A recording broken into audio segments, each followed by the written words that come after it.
আসসালামু আলাইকুম এভরিওয়ান। তো এর আগে এই যে ছোট ভাই মারুফকে একটা ভিডিও করেছিলাম, আপনারা অনেক ভালোবাসা দিয়েছিলেন।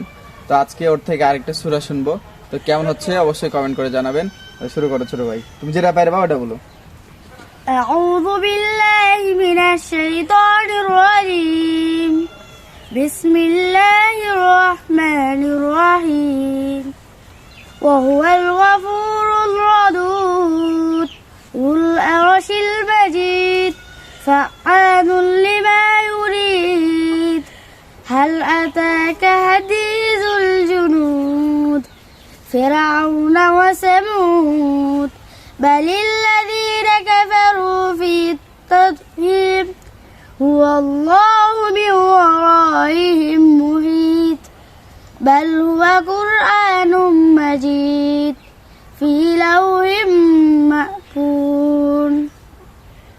তো কেমন হয়েছে অবশ্যই কমেন্ট করে জানাবেন। আর আপনারা যদি নতুন কোনো সূরা শুনতে চান তাহলে অবশ্যই কমেন্ট করবেন। আর কোথাও যদি ভুল থাকে তো ক্ষমা দৃষ্টিতে দেখবেন।